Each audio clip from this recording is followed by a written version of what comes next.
మన Tollywood super star Mahesh Babu గారి హీరోగా ప్రముఖ దర్శకుడు ఎస్ఎస్ రాజమౌళి దర్శకత్వంలో తాజాగా తెరకెక్కుతున్నటువంటి biggest globe trotting action adventure movie SSMB 29. ఈ ప్రతిష్టాత్మక మూవీపై ప్రపంచవ్యాప్తంగా ఉన్నటువంటి ఆడియన్స్ అందరిలో కూడా భారీ స్థాయిలో అంచనాలు ఉన్న విషయం తెలిసిందే. ఇటీవల RRR సినిమాతో గ్లోబల్గా విశేషమైనటువంటి క్రేజ్ అందుకున్నారు జక్కన్న. ఎన్టీఆర్, రామ్ చరణ్ హీరోలుగా నటించిన ఆ సినిమాలోని నాటు నాటు సాంగ్కి ఏకంగా ఆస్కార్ అవార్డు లభించడంతో అందరి దృష్టి ముఖ్యంగా ఇండియన్ సినిమాతో పాటు మన తెలుగు సినిమాపై పడింది. దానితో జక్కన్న తదుపరి సినిమాపై అందరి అంచనాలు ఆకాశంలో ఉన్నాయి.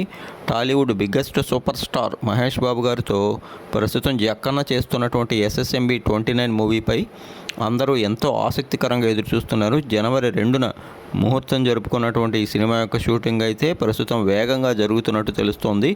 ప్రియాంక చోప్రా అలానే పృథ్వీరాజ్ సుకుమారన్ కీలక పాత్రలు పోషిస్తున్నటువంటి ఈ సినిమాని కేఎల్ నారాయణ దుర్గా ఆర్ట్స్ బ్యానర్పై ప్రతిష్టాత్మకంగా నిర్మిస్తున్నారు.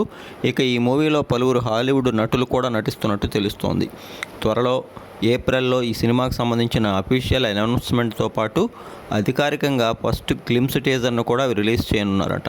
త్వరలో దీనికి సంబంధించి జక్కన్న అండ్ టీం కూడా ఒక అధికారిక ప్రకటన ఇవ్వనున్నారని, ఇక అక్కడి నుంచి దాదాపుగా 2.5 ఏళ్ల పాటు ఈ సినిమా ఏకదాటిగా షూటింగ్ అలానే విజువల్ ఎఫెక్ట్స్ వర్క్ జరుపుకుంటుందని అంటున్నారు. 2027 సమ్మర్లో ఈ మూవీ ఆడియన్స్ ముందుకు రానుందట.